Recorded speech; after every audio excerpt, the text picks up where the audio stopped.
escutar, discernir e agir. Esses foram os passos metodológicos adotados pela campanha da fraternidade deste ano. Hoje, convido você a entrar comigo no discernir. De início, gostaria já de lhe dizer que esta parte é a mais saborosa, instigante e profunda. Já já você sentirá isso. Após apresentar nos 4 episódios anteriores uma visão panorâmica da realidade educativa em nosso país, com seus desafios potencializados pela pandemia e seus impactos nas políticas públicas para a educação, é hora de discernir as principais referências da educação na perspectiva cristã, isto é hora de discernir uma educação para o humanismo integral e solidário, a fim de alcançar propostas plausíveis de superação de lacunas e dificuldades que comprometem a qualidade da educação em todos os âmbitos.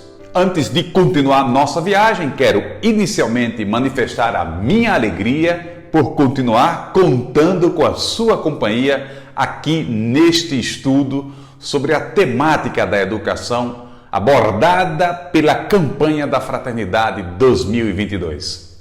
Minha alegria dispara mais ainda quando você clica no botãozinho de curtir aqui abaixo, quando você comenta e compartilha esta nossa resenha dinâmica.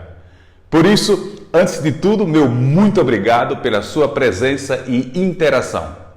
Hoje faremos um belo passeio na primeira estação do capítulo sobre o discernir a realidade educacional à luz dos valores cristãos. Tenho plena convicção que se você estar aqui acompanhando essa resenha dinâmica é porque você é, antes de tudo, um amante e defensor da educação libertadora, inclusiva e humanizante. Aliás, somos o que somos graças ao tipo de educação que recebemos desde o útero materno. E aí, você concorda com essa hipótese? Se você pensa que a qualidade da educação recebida ao longo da sua vida influenciou ou influencia diretamente na formação da sua personalidade, digite sim, eu concordo aqui nos comentários abaixo deste vídeo. Se você não concorda, também sinta-se à vontade para comentar e justificar a sua opinião. Caso você queira compartilhar para a gente o impacto que a educação teve na sua vida e na vida da sua família, seria um presente para todos nós. Quanto mais interação nesta resenha, mais dinâmica e bela ela fica. Ok, tendo consciência então da relevância da educação na transformação da sua vida e, consequentemente, na transformação da sociedade, creio que reservar alguns minutinhos na semana para escutar, discernir e pensar alternativas para uma nova educação talvez seja o tempo da semana mais precioso e relevante. Você jamais se arrependerá. E lhe digo mais, se você agregou algo relevante para a sua formação, vendo os episódios anteriores, garanto que neste 5º episódio, você vai se assustar positivamente com várias reflexões e novidades a respeito da história da educação cristã ao longo dos séculos. Está preparado para o susto bom? Se sim, aperte o cinto e vamos direto para o foco deste nosso episódio. Quem escuta ativamente toma postura, toma decisão, sai de cima do muro. É fato, toda ação é precedida de uma decisão. Vamos aqui imaginar que você esteja caminhando em uma estrada carroçal e de repente à sua frente aparece uma encruzilhada com 3 entradas. Antes de você escolher qual estrada seguir, você mentalmente faz um discernimento, ou seja, você toma uma decisão. E quanto mais conhecimento e clareza você tiver sobre o destino de cada uma das estradas, mais rápida e mais segura será a sua decisão, será o seu discernimento. Se a gente refletir bem, toda hora, o dia todo instante, estamos tomando decisões, sejam elas decisões pequenas ou grandes. Há alguns minutos tomei a decisão de conversar com vocês e não ir para a academia ou não ir correr na praça. Há alguns minutos também decidi, após essa minha fala, sair para tomar um açaí e não sair para comer uma pizza. Ok, e você? Já imaginou quantas decisões você já tomou ao longo do dia de hoje? O seu último discernimento aconteceu há poucos minutos, quando você tomou a decisão de estar aqui comigo e não estar noutro canal ou fazendo outra coisa. Essas decisões são adotadas à luz dos princípios que nos acompanham desde a educação que recebemos da família até a formação que recebemos em nossos dias. Na educação cristã, o discernimento é indispensável para estimular o nosso agir em direção a uma verdade. E qual seria essa verdade? A verdade de que o cristianismo não é uma ideologia qualquer, mas um modo de ser no mundo, um modo de viver. Ser cristão é viver em Cristo, é ação, compromisso e transformação. Em síntese, como diz o evangelista Mateus, ser cristão é ser sal da terra e luz do mundo. E quais são os princípios e os valores que regem a educação em uma perspectiva cristã? O primeiro regente da educação cristã é Jesus, que se manifesta como mestre e educador. De Jesus podemos extrair para os nossos dias muitas práticas pedagógicas inovadoras, humanizadoras e transformadoras. Vejamos a seguir alguns traços relevantes da pedagogia educativa de Jesus. Primeiro, Jesus sempre viveu e ensinou levando em conta o seu contexto histórico e cultural. Entre aspas, suas palavras e ações, seu método de ensinar estavam em sintonia com os costumes e as práticas da cultura semita na qual ele se encarnou. Jesus atraía pessoas, grupos e a multidão, sobretudo pelo seu modo de ensinar. Suas atividades podem ser basicamente resumidas em 3 atitudes: anunciar, ensinar e curar. No entanto, reza o texto base, que os atos de ensinar e instruir sobressaem às outras atividades de Jesus. Depois, os evangelistas revelam os discípulos de Jesus se dirigindo a ele como mestre, como alguém que fala com sabedoria e ensina com amor. Mesmo não concordando com muito do que Jesus ensinava, os fariseus, os doutores da lei e os saduceus também o reconheceram como mestre, como rabi. Esse reconhecimento de Jesus como alguém que fala com sabedoria reflete a profundidade do conhecimento que ele tinha das Escrituras, tanto na sua forma literária como na sua forma oral. Ele sempre fundamentava sua fala com citações oriundas dos profetas e das leis da Torá. Outro elemento bastante inovador na pedagogia de Jesus é o uso constante de metáforas, parábolas, provérbios, enigmas, paradoxos, tudo com o objetivo de ser facilmente compreendido para, assim, mudar as concepções, provocar autorreflexão sem desafiar as pessoas diretamente. Quanto mais se agachar para falar, a linguagem e entrar no universo cultural do educando, menos ruído e mais nítida será a comunicação entre educador e educando. Jesus aplicava nas suas catequeses, com gente de línguas e religiões diferentes, a pedagogia da inculturação.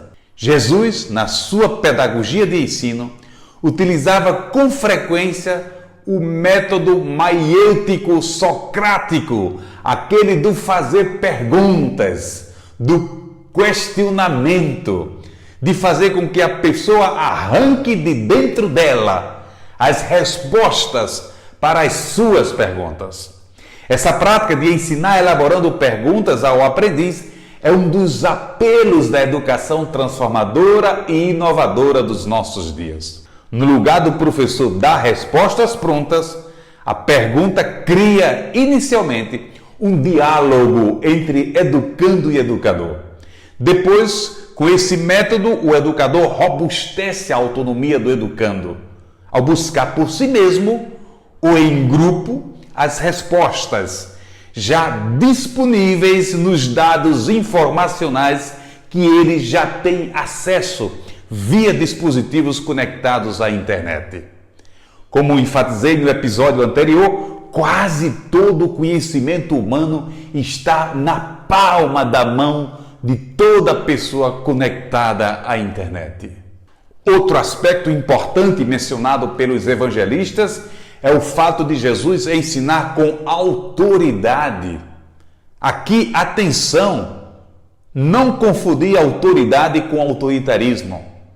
O autoritarismo geralmente está na esteira da ignorância ou de quem conhece superficialmente aquilo que ensina. A autoridade de Jesus vem do profundo conhecimento daquilo que diz e de sua prática de vida. Depois, Jesus ensinava peregrinando nas estradas da vida. Podemos dizer que Jesus deu preferência pela pedagogia do caminho. O caminho é a sua escola. Ele ensina enquanto caminha. Como está no Evangelho, enquanto Jesus caminhava, ele conversava com os discípulos de Emaús. E essa conversa pedagógica se repete em várias outras situações. Diferente dos sacerdotes e doutores da lei que ensinavam no templo, sentados em um lugar mais elevado, com uma pedagogia estática, autoritária. Jesus ensinava na montanha, no caminho, em casa, na beira do lago, à beira do poço, entre aspas. Sua pedagogia leva as pessoas a mudarem seu modo de pensar e agir. Sua pedagogia consiste em ensinar levando em consideração toda a realidade que cerca as pessoas com as quais se encontra. Ele respeita o tempo, a experiência, a mentalidade, as concepções que as pessoas tinham. Ele é paciente no ato de ensinar.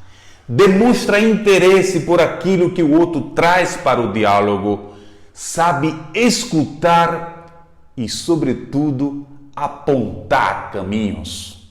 O modo de Jesus ensinar transformou e ainda hoje modifica a vida de muitas pessoas. Diz o texto base que a pedagogia de Jesus liberta as diversas categorias de cativos. Liberta os pecadores, cobradores de impostos, os que são economicamente oprimidos. Liberta os possuídos pelos demônios do nosso tempo, os doentes, os samaritanos e os gentios. Portanto, seguir Jesus pelo caminho do discipulado consiste em aprender dele como se deve construir novas relações fraternas, fundamentadas em atitudes de amor ao próximo e de perdão que ele mesmo teve ao percorrer o caminho de seu ministério. Resumindo, qual foi a pedagogia adotada por Jesus que mais te chamou a atenção? A pedagogia da enculturação, do agachamento? A pedagogia do caminho? Ou a pedagogia maiêutica, aquela de fazer perguntas e não dar respostas prontas? Bora lá interagir. Você, professor, qual delas você geralmente usa com os seus educandos? Outro regente da educação, numa perspectiva cristã, são os discípulos e missionários educadores. Na ótica cristã, os discípulos e discípulas, marcados pelas lições aprendidas com o Mestre, testemunharam em sua ação missionária a pedagogia do amor, do diálogo, da compaixão e do cuidado com a vida. Como diz São Pedro, servi uns aos outros, cada um conforme o dom que recebeu, como bons dispensadores da multiforme graça de Deus. Nesse contexto, a Igreja percebeu a educação como um elemento essencial da sua missão e desde a antiguidade até os nossos dias é enriquecida por exemplos admiráveis de pessoas que deram um fervoroso testemunho de fé através do empenho educativo. Em nossa diocese, por exemplo, entre tantas pessoas amantes e defensoras da educação ao longo da história, peço permissão para destacar o testemunho e o empenho educativo do nosso eterno Padre Sátero Cavalcante Dantas. Inclusive, estou morando aqui na sua cidade natal, em Paulo dos Ferros. Para mim, Padre Sátero é um ícone da educação da Diocese de Mossoró. E para você, qual é ou qual foi a pessoa que mais abraçou a causa da educação na sua cidade ou na sua comunidade? Logo nos primeiros séculos da era cristã, a Didaquê, como o primeiro catecismo cristão, vê a educação como uma missão assumida pela família. Isto é, os filhos deveriam ser educados pelos pais. Clemente de Roma afirma que a humildade, a castidade e o amor pela beleza resultam da educação que os pais oferecem para os filhos à luz dos ensinamentos de Cristo. Em seguida, com o aparecimento das escolas cristãs, os mestres passam a reunir os seus discípulos para transmitir ensinamentos da doutrina cristã. Nesse contexto, a educação da fé e a formação humana das crianças estão interligadas. Comunidade e famílias assumem a comum responsabilidade educativa. Nos primeiros séculos da era cristã, especificamente na era patrística, isto é, na era em que os primeiros padres defendiam a igreja dos pagãos e dos hereges, destacamos 3 importantes centros de formação cristã lideradas por São Justino, Marte em Roma, Clemente de Alexandria e Orígenes, na antiga capital do Egito, e por Cirilo de Jerusalém, na Palestina. Para São Cirilo, os catequistas foram os primeiros educadores numa perspectiva cristã. O papel da catequese nos primeiros séculos era explicar o sentido místico da celebração, fazendo com que os novos cristãos não apenas compreendessem o sentido do credo e da oração cristã, mas também trouxessem para os gestos pessoais os elementos adquiridos nos sacramentos. Aqui uma pausa para aplaudir todos os catequistas, todas as catequistas. Vocês, catequistas, precederam a profissão dos professores. Por isso faz todo sentido afirmar que todo bom catequista tem um pouco de professor por adotar em suas catequeses as melhores práticas pedagógicas e metodológicas a fim de transformar o que vive e ensina em aprendizagem e mudança de vida dos seus catequizandos.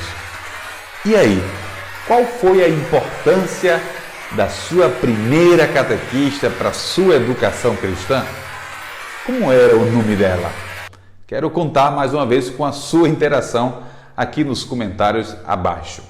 Depois, dando continuidade à história da educação cristã na Idade Média, as bibliotecas e escolas mantidas junto aos mosteiros conservaram e mantiveram viva a cultura literária.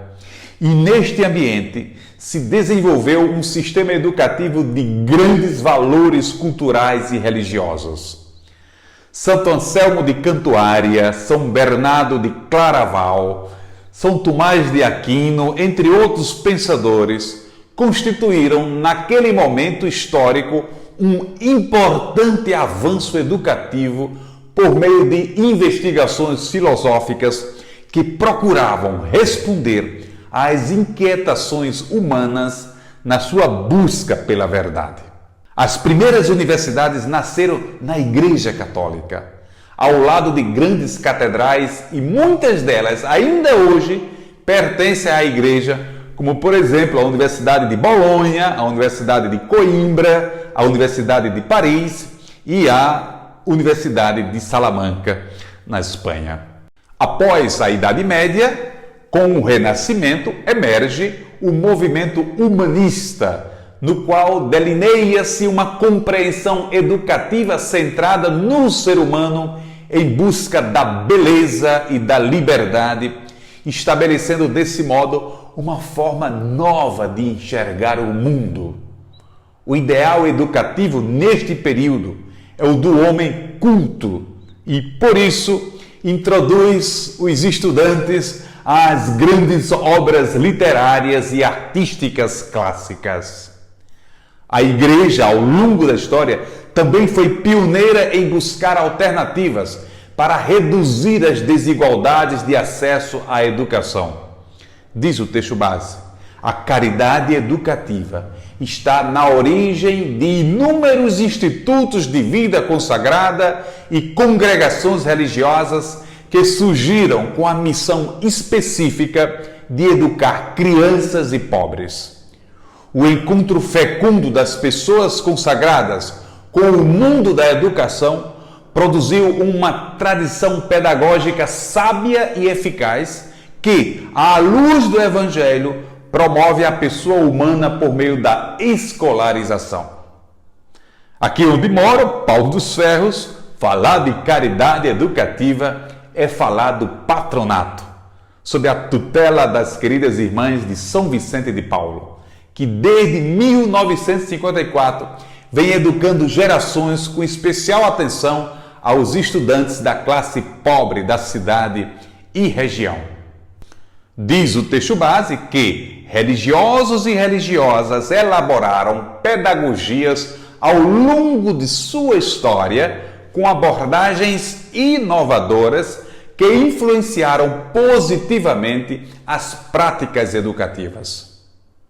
Tornar as pessoas mais humanas foi sempre o objetivo principal da educação cristã. Entre aspas, os professores, na história das instituições educativas, assumem a tarefa de colaborar diretamente na formação integral da pessoa, na formação do seu sentido ético e social, em sua abertura ao transcendente e em sua educação religiosa. E quais são os horizontes antropológicos da educação cristã? A antropologia teológica. Toda pedagogia tem por detrás uma antropologia. Uma pedagogia cristã deve basear-se numa antropologia igualmente cristã, que considera o ser humano na sua integridade, chamado ao amor a Deus e aos irmãos. E mais, a antropologia cristã vê o ser humano como ser responsável por si e pelo mundo e livre, aberto à transcendência e culturalmente situado, marcado pela contradição do pecado, porém orientado para vencê-lo e eticamente conduzido para a justiça e a fraternidade.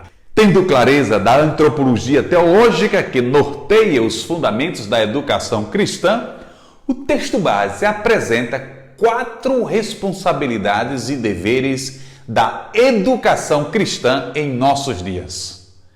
Primeiro, a educação cristã deve ser integral, orientada para formar a pessoa humana em todas as suas dimensões. O ser humano é relacional, corpóreo, espiritual, único e irrepetível. Todo ser humano tem igual dignidade. Assim sendo, qualquer sistema educacional de massa que não educa a partir da singularidade de cada educando, que não prima pela personalização da aprendizagem, vai contra os princípios da educação cristã. Educar ao humanismo solidário é colocar o educando no centro do processo educativo. É dar vez e voz. Educar para o humanismo integral e solidário, entre aspas, implica também trabalhar por uma verdadeira inclusão, considerando o que é próprio de cada cultura e de cada contexto, sempre com um olhar cuidadoso para as gerações futuras. Segundo dever, a educação cristã deve começar na família. É nela que aprendemos a viver e a conviver. A família é a escola de virtudes. É o local privilegiado para crescer em sabedoria e graça. A convivência familiar se torna o lugar de maior aprendizado que toca o profundo do nosso ser. Experimentamos a cruz de Cristo nas crises mais profundas em nossos lares, mas também a graça da sua redenção quando o amor de Cristo renova uma família através da reconciliação, do perdão e da vida eclesial. Na vida familiar, os pais têm o dever moral de educar e propiciar o desenvolvimento dos filhos. Entre aspas, é na família que se projeta a virtude de perseverar nos bons propósitos em vista do cuidado das futuras gerações. A promoção de uma autêntica e madura comunhão de pessoas na família torna-se a primeira e insubstituível escola de sociabilidade. Exemplo e estímulo para as mais amplas relações comunitárias na mira do respeito, da justiça, do diálogo e do amor. Terceiro ponto, a educação cristã deve ser para todos. É um direito universal e inalienável e, consequentemente, dever do Estado. O texto base reforça a importância da diversidade de ofertas educacionais, de forma que as famílias possam escolher instituições educativas que estejam de acordo com os seus princípios e crenças.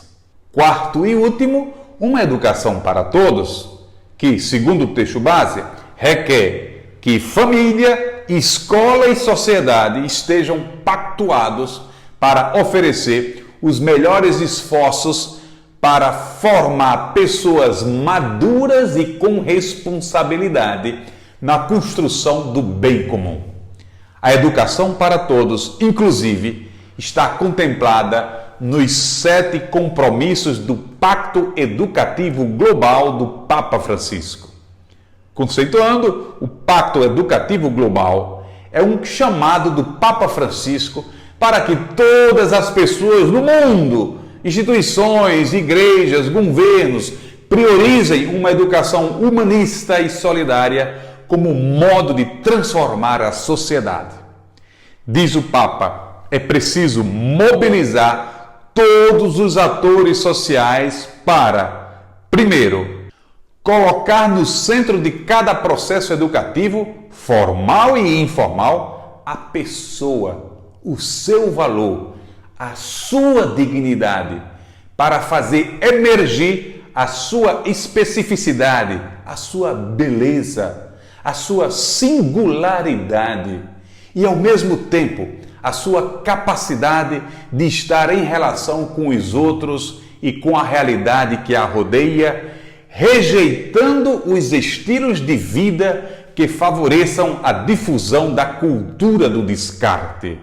Segundo, ouvir a voz das crianças, dos adolescentes e dos jovens a quem transmitimos valores e conhecimentos para construir juntos um futuro de justiça e paz, uma vida digna para toda a pessoa. Terceiro, favorecer a plena participação das meninas e dos jovens na instrução. Neste terceiro ponto, o foco, portanto, é para a promoção da mulher. Quarto, ver na família o primeiro e indispensável sujeito educador. Quinto, educarmos-nos para o acolhimento, abrindo-nos aos mais vulneráveis e marginalizados. Sexto, empenhar-nos no estudo para encontrar outras formas de compreender a economia, a política, o crescimento e o progresso, para que estejam verdadeiramente a serviço do homem e da família humana na perspectiva de uma ecologia integral. Sétimo e último, guardar e cultivar a nossa casa comum, protegendo-a da exploração dos seus recursos, adotando estilos de vida mais sóbrios e apostando na utilização exclusiva de energias renováveis e respeitadoras do ambiente humano e natural, seguindo os princípios de subsidiariedade e solidariedade e da economia circulante. Enfim, esses compromissos efetivos do Pacto Educativo Global são princípios fundantes para uma revisão da identidade cristã da educação nas famílias e nas instituições de ensino, entre elas, nomeadamente, as instituições católicas. Para não sobrecarregarmos com tantas novidades, paramos por aqui e na próxima semana daremos continuidade à segunda e última parte do capítulo sobre o discernir. Se você conseguiu agregar alguma informação relevante para a sua vida neste quinto episódio, convido a curtir este vídeo, comentar e compartilhar. Reforço o meu sentimento de gratidão pela sua presença aqui neste estudo reflexivo sobre o tema da campanha da Fraternidade 2022. Um forte abraço e até sexta.